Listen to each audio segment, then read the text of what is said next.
안녕하십니까. 자, 오늘이 이제 4강째군요. 네 번째 강의를 진행합니다. 지금 앞에 3강까지는 보시다시피 전반적으로 이제 부부는 무엇을 사는가, 뭐 결론은 그렇죠. 서로 사랑을 통해 산다는 거. 그럼 왜 서로 사랑을 주고받아야 되는가에 대한 이야기를 지금 전반적으로 진행을 합니다. 두 번째는 이제 부부 대화의 원리와 실제에 대해서 공부를 하셨고, 세 번째는 이제 사례를 통해서 부부가 어떻게 해서 만나게 되고 어떻게 해서 갈등을 겪고 있는지 그런 임하고 이론을 기반으로 해서 설명을 드렸습니다. 오늘은 네 번째 우주여행과 뇌에 대한 이야기를 좀 해볼까 합니다. 오늘 보시다시피 이제 네 번째 강의 우주여행과 뇌의 이야기를 이야기하게 되어 있는데요. 보시다시피 우리가 지금 가장 중요한 건 갈등을 겪고 있는 부부에게 가장 중요한 것은 안전한 관계를 만드는 거라고 말씀드렸죠. 그래서 안전한 관계를 만드는 가장 최고의 방법은 저절로 이루어지는 것이 아니고 부부관계, 아니 그 대화법, 부부대화법, 이 대화법을 통해서 안전한 관계를 만드는 것이 제일 중요하다. 첫 단계로서 가장 중요한 과업이다라는 말씀을 드렸습니다. 그래서 우선 복습을 좀 해보면요. 자, 누구도 홀로 삶을 살아갈 수 있는 사람은 없다. 물론 뭐 요즘에 결혼 안 하고 미혼으로 사는 분도 많이 있지만 결국은 왜 사람은 서로 관계 속에 살아야 되는가? 그게 인간의 욕구이라는 거죠. 관계 욕구, 소속과 사랑의 욕구.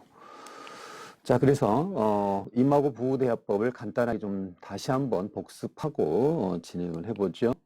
보시다시피 첫 번째는 거울처럼 반영해줘라 이래 있죠. 상대방의 말을 잘 경청하고 들은 말을 그대로 내가 요약해서 잘 들었음을 다시 되돌려주는 이 과정, 이를테면 재진술, 조금 더 쉽게 표현한다면 마치 앵무새처럼 대화하는 앵무새 대화, 듣는 바대로 되돌려주는 이 과정에 대한 이야기를 말씀드렸죠. 그래서 당신 말은 못마다는 말이군요. 자, 지금 서로 부부가 이 동영상을 시청하고 계신 분이 계시면 서로 한번 마주 보시고 서로 이 부부대화법 첫 번째 거울 반영하기를 해보시면 좋겠습니다. 두 번째, 거울 반영하기가 충분히 이루어지고 나면 어느 정도 상대방이 이해가 되기 시작하죠. 그러면서 인정하기 혹은 이해하기 단계가 이제 이루어집니다. 이때 당신이 뭐뭐한 그러면은 이해가 됩니다. 물론 아직 가슴으로 와닿진 않지만 머리로는 충분히 그럴 수 있겠다라는 그런 차원에서 이해하기, 인정하기, 이 대화를 하시면 좋겠습니다. 그 다음에 세 번째가 공감하기인데요. 공감하기라는 것은 이제 머리 차원을 지나서 가슴으로 와닿는 당신 느낌을, 당신이 그런 상황을 생각해보니 혹은 그런 측면들을 고려해보니 나도 그랬을 것 같고 그런 감정이 느껴진다라는 그런 공감의 차원으로 이어진다면 굉장히 안전한 관계로 발전할 수 있겠죠. 자, 이따가 이거 하고 연결해서 뇌하고 다시 말씀드리도록 하겠습니다. 갑자기 이제 우주여행이 나옵니다. 임하고 이론에서는 이제 심리여행, 발달여행, 사회여행, 그 다음에 우주여행이라는 말이 굉장히 거창하게 나오는데, 말은 거창해도 내용은 아주 간결합니다. 자, 우리가 부부가 서로를 이해하려면 반드시 관계적인 관점으로 패러다임을 바꿔야 된다. 이 관계 속에서 서로 이해하게 될 때 어떤 변화가 일어나는 거라는 거죠. 한 개인의 변화만 가지고는 어렵다. 결국 부부 갈등의 핵심 뿌리는 관계에서 나타나고 이 관계에서 발현되는 이 주제는 사실은 관계 속에서 이미 그 갈등의 요소가 이미 입력됐다는 거죠. 이 뒤에서는 다시 말씀드리겠지만 우리 어린 시절의 경험들, 부모님과의 관계 속에서 문제가 발생했을 때 그 관계가 다시 결혼을 통해서 재현되어서 배우자 관계 속에서 이게 다시 그 문제가 발현되는 거고, 그것이 또 자녀들에게도 그 관계 속에 또 상처를 주고받는 이런 어떤 악순환이 되풀이되는 것이 바로 관계라는 겁니다. 그래서 관계의 관점에서 부부관계를 풀어가는 것이 가장 현명하고 효과적이다 이렇게 말씀드리죠. 자, 4가지 여행 중에 좀 전에 말씀드렸지만 그 중에서 우주여행을 말씀드리면 우주여행은 결국은 뭐냐면 우리를 맨 처음으로 돌아가도록 이끌고 근본에 머무르게 하고 인간의 기본적인 본질에 대해서 언급하는 것이 우주여행이라는 거죠. 인간의 본질에 대한 측면들을 설명하다 보니까 이게 마치 이게 우주여행이라고 좀 비유를 했습니다만은 이 지구에 존재하는 모든 것들은 다 에너지를 가지고 있고 사람도 예일 수는 없다. 그래서 무엇이 에너지의 본질적인 상태인가?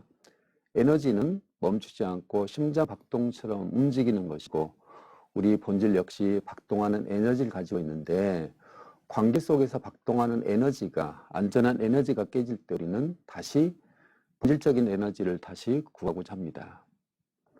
그래서 다시 우리는 자연적인 상태 또는 박동하는 에너지 안에 있을 때 우리는 다시 편안하고 즐거운 느낌을 경험하게 되는 것이고 인간이 추구하는 가장 근원적인 그런 방향이 바로 박동하는 에너지 또 자연적이고 편안한 에너지 이걸 갖는 거죠. 어찌 보면 이제 무의자연이라고도 비유할 수 있겠죠. 이게 바로 우리가 인간이 본래 추구하고 있는 그런 모습이 아닌가. 부부관계에서도 결국은 이거 다른 말로 표현한다면 항상성 원리가 또 설명될 겁니다. 인간은 가장 기본적으로 항상성을 유지하고 싶은 겁니다. 오래 편안하고 안전했던 방식의 삶을 살고 싶은 거죠. 부부가 왜 치열하게 서로 갈등을 겪고 싸우는가? 사실은 그 이면에는 서로 안전하고 평화롭고 행복하고 또 어떤 삶의 에너지를 느끼고 싶어하는 그런 어떤 요구가 있기 때문에 그런 치열한 갈등을 겪기 마련입니다. 그런 갈등이 없다는 것은 만일에 있음에도 불구하고 그런 갈등을 표현하지 않는다는 것은 이미 그런 열정과 에너지가 식어 있고 죽어 있을 수 있다는 거죠. 자, 어찌 보면 사람들을 스트레스를 받는 사람들은 자신들이 자연적인 본질에서 이탈되어 있고 이전의 편안한 즐거움을 다시 회복하기를 희망하고 그래서 그들의 삶이 좀 더 잘 조절되고 편안해지기를 갈망하고 있다는 거죠. 자, 그래서 갈등도 일어나지만 그게 해결되지 못할 때는 일종의 밑에 보시면 이제 향락적인 거에 물질적인 것들에 이제 집중하게 되는 거고 그래서 이제 나타나는 후유증 여러 가지가 있죠. 결국 알코올 중독, 알코올 문제를 가지고 있는 분들을 잘 살펴보시면 여러 가지 의미도 뭐 그런 변수도 있겠지만 어쩌면 안전한 관계 다시 우리가 추구하는 우주의 본질적인 에너지, 본질적인 관계로 가고 싶지만 그게 해결되지 못했을 때는 다른 방식으로 그걸 에너지를 끌어다가 그래서 다시 스트레스라고 하는 그 갈등 관계를 조절하지 못해서 그렇게 회피하는 수단으로 그렇게 물질에 빠지는 경우도 있죠. 자, 그런 면에서 우리는 우주여행이라고 인간의 어떤 삶을 그렇게 비유를 해봅니다. 자, 두 번째, 뇌를 좀 보시면 좋겠습니다. 인간은 왜 그렇게 치열하게 서로 좋은 관계는 괜찮지만 그런 위기 상황일 때, 갈등 상황일 때 어떤 식으로 뇌가 작동하는지를 좀 설명을 드리고 싶습니다. 이게 뇌를 제가 뇌과학자도 아니고 뇌 전공자도 아니기 때문에 간결하게 설명을 드리면 여기 보시면 뇌 영역들이 있죠. 척수부터 쭉 해서 대뇌 피질까지. 흔히 이제 이거 영역을 보면은 크게 여기에 이제 위에 있는 대뇌, 중간에 있는 중간뇌, 그다음에 이쪽에 이제 간뇌 이렇게 되어 있습니다. 보시면 간뇌가 있고 중간뇌가 있고 이제 이게 뇌간이라고 설명을 할 수 있겠죠. 큰 영역을 본다면 심리학자들이 간결하게 정리를 해보니까 세 층으로 구분을 하더라고요. 하나는 맨 아래쪽에서 이게 쭉 연결되어 있는 뇌간, 뇌간. 중간에 이제 간뇌하고 좀 헷갈릴 수 있는데 중간은 이제 변형계 혹은 간뇌라고 하는 거고 여기서는 이제 뇌간이라고 설명을 드리죠. 맨 아래쪽에 있는 부분. 그때 이제 중뇌, 그다음에 뇌교, 연수 일종의 이제 파충류들이 갖고 있는 뇌라고 설명을 하죠. 그래서 여기는 주로 심장 박동, 소화, 호흡을 관장하게 되고 생존과 안전을 담당하고 있는 뇌가 바로 이 뇌간의 영역입니다. 그 일종의 파충류 뇌라고도 설명을 하죠. 외부의 어떤 위협이나 생존의 위협이나 안전에 위협을 느낄 수 있는 상황일 때는 우리가 이 대뇌에서 발달하는 게 아니고 뇌간에서 작동해서 반응을 보인다는 거죠. 그래서 이때는 공격하기, 도망가기, 그 다음에 주구책하기, 복종하기, 숨기 등의 행동들을 하도록 만드는 것이 바로 여기 생존뇌, 다른 말로 파충류뇌라고 합니다. 부부간에도 이제 서로 그 갈등 관계일 때는 바로 뇌간에서 작동하고 있는, 뇌간이 활성화되어서 그때 공격하게 한다거나 회피한다거나, 그 다음에 죽은 척하기, 그 다음에 복종하기, 그리고 숨기 행동을 보인다는 거죠. 당신이 복종하기는 당신이 원하는 대로 뭐든 할게요 라고 자포자기 포기하는 상태까지 가는 경우도 있고, 아예 회피해서 단절하는 경우도 있겠죠. 이 반응은 뭐냐면 지금 뇌간에서 작동하고 있다. 뒤에서 보시면 이것을 생존이라고 부르기도 합니다.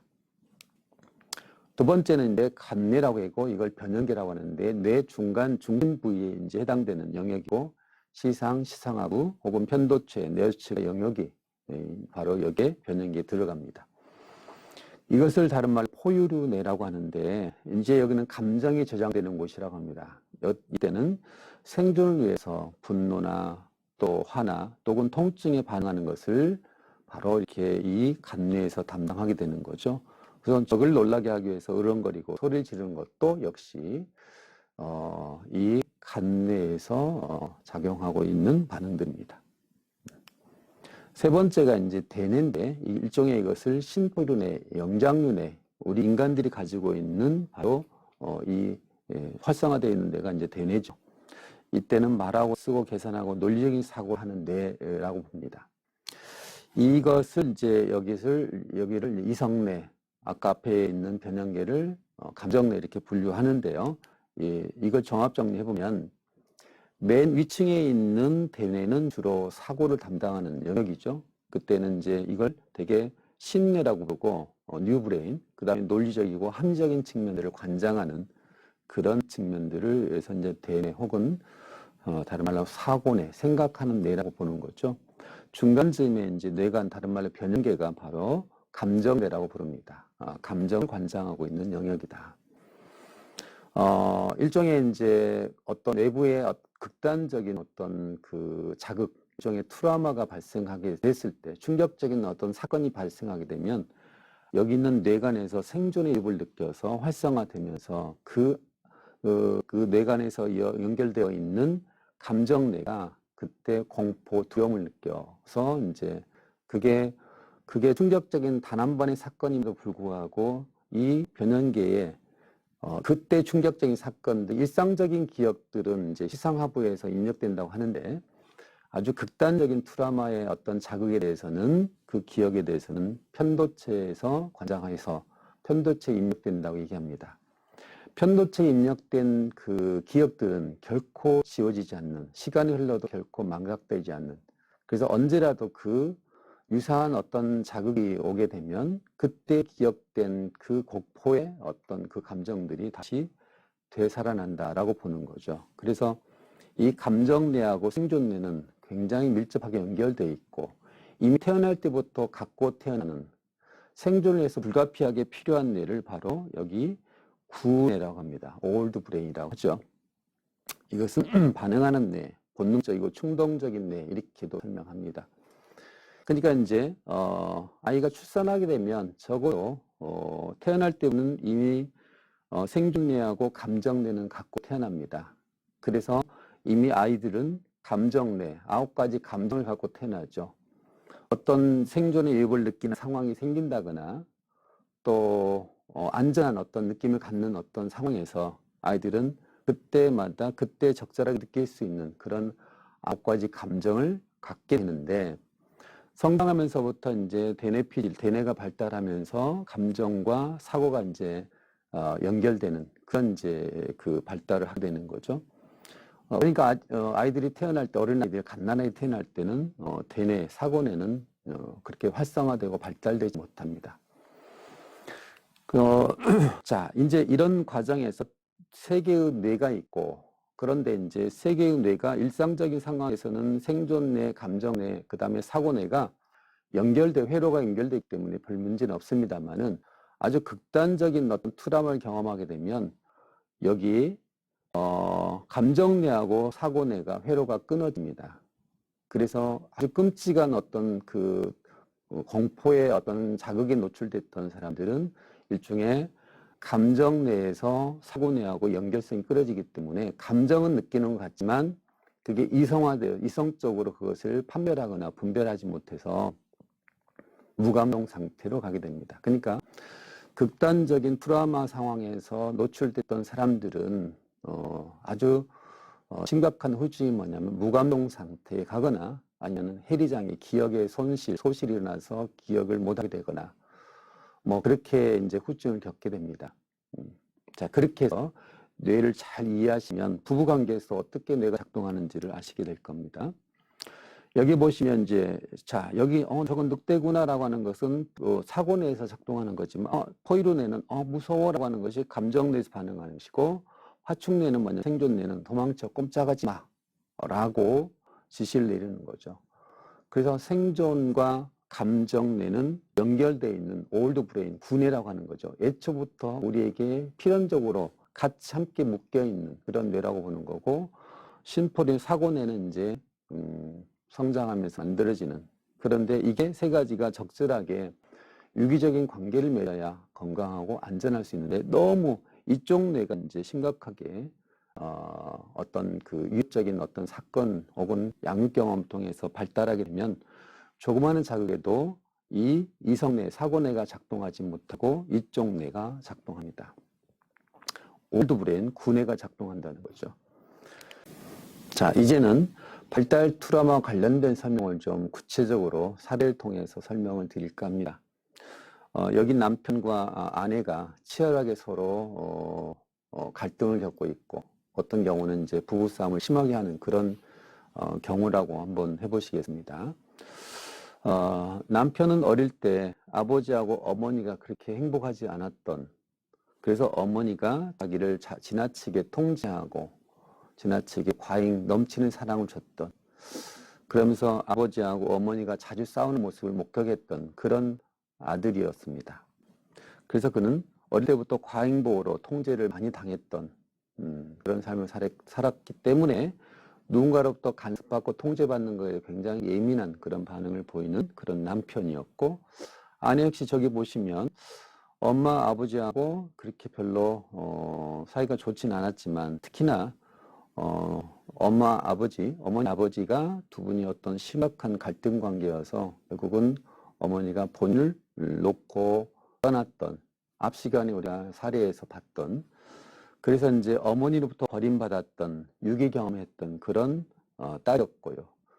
그는 매우 어릴 때 어머니가 떠났던 상처로 인해서 누가 나를 외면했을 때 굉장히 그게 분노가 치솟아 오르는 그런 어떤 특징을 가지고 있는 그런 아내입니다.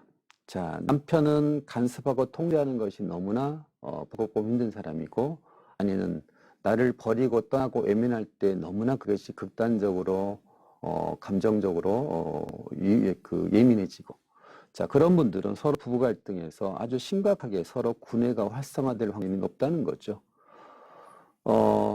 자, 저 아내 입장에서는 어릴 때 엄마가 자신을 버리고 떠났던 그 사건이 얼마나 끔찍한 공포였겠어요. 일종의 구뇌, 일종의 이제 군에서도 생존의 위협을 느꼈고 안전의 위협을 느꼈던 사건이었지만 그때 느꼈을 때마다 공포, 두려움, 그리고 외로움, 그리고 때로는 극단적인 분노가 입력되었죠. 그래서 구뇌가 매우 활성화될 수밖에 없는 그런 아내였고 남편 역시 어머니 아버지가 서로 치열하게 어떤 그 갈등을 겪고 행복하지 못했던 그런 삶을 지켜보면서 그리고 어머니가 과도하게 통제하면서 그 답답함, 그 힘들었던 삶에 대해서 누군가가 자기를 통제하면 누군가가 자기를 묶고 조정하려고 한다면 그것이 굉장히 위협적이었고 그래서 이제 감정적으로 활성화되는 일종의 구뇌가 아주 예민하게 활성화된 두 분의 만남이었습니다. 자, 이런 두 부부가 만났을 때 갈등의 뿌리는 물론 두 분의 말씀을 들어보면 아내 입장에서는 저 남편이 내 얘기를 안 들어주고 내가 말할 때마다 내가 뭔가를 요구할 때마다 귀를 막고 눈을 감고 외면하는 그 모습이 너무나 끔찍하고 너무나 억울하다고 얘기하지만 그래서 감정적으로 견딜 수 없는 분노가 일어나다 하지만 남편 입장에서는 뭐냐면 아내가 그렇게 분노를 하고 화를 내고 자기한테 집착하는 거, 자기를 묶어두려고 할 때마다 본인은 너무나 고통스럽고 고통스러울 때마다 그 상황에서 대결하고 해결하기보다는 도망가서 주눅 들어있는 죽은 척하는, 한쪽은 공격하기가 한쪽은 이제 죽은 척하고 단절하고 회피하는 그런 반응들을 지속적으로 보이고 있다. 그러면 사실은 그 뿌리는 뭐가 있냐? 어린 시절에 그렇게 발달 과정상에서 그런 트라우마가 작동했기 때문에 지금 두 분의 관계는 과거의 트라우마가 현재의 트라우마로 연결되어 있다라고 보는 거하고 그렇게 보는 게 맞습니다. 그렇기 때문에 우리는 서로 안전해질 필요가 있습니다. 안전해져야 됩니다. 이렇게 서로가 서로의 어떤 위협적인 상황에서 고통을 겪고 있을 때는 서로가 지금 이성뇌, 사고뇌라고 있죠. 구뇌가 활성화되어 있지만 사고뇌는 매우 기능을 잘 못하고 있죠. 그러니까 사고뇌가 작동하지 못한다는 것은 뭐냐면 논리적으로 합리적으로 상황들을 이해하고 보기보다는 굉장히 위협적이고 감정적으로 대응하고 생존의 위협에 지금 어떤 그 상황으로 느끼기 때문에 매우 어려운 관계로 발전하고 있는 거죠. 그럴 때 두 분이 먼저 하셔야 될 일이 뭐냐면 서로 안전한 관계로 회복하는 것이 가장 중요하죠. 그래서 생존 여기는 구뇌가 안전해지고 활성화되지 못할 때, 안 할 때, 활성화되지 않고 안전해질 때, 그때 비로소 신뇌인 사고뇌, 즉 사고뇌, 생각의 뇌가 활성화되면서 합리적이고 논리적으로 관계를 이어갈 수 있는 그런 이제 힘이 생길 수 있다는 거죠. 그래서 여러분들이 부부 갈등 겪고 있다 그러면 서로 구뇌가 지금 활성화되고 있고 그런 어떤 구뇌 활성화는 어릴 때부터 경험했던 상처의 연장일 수 있다는 것을 잘 이해하시면 좋겠습니다. 자, 오늘 네 번째 강의는 우리의 뇌가 현재의 삶에 어떻게 연결되어 있고 그것이 과거에 연결된 트라우마와 어떻게 보면 아주 긴밀하게 연결되어 있음을 오늘 확인할 수 있는 시간이었습니다. 이렇게 해서 4강을 마치도록 하겠습니다.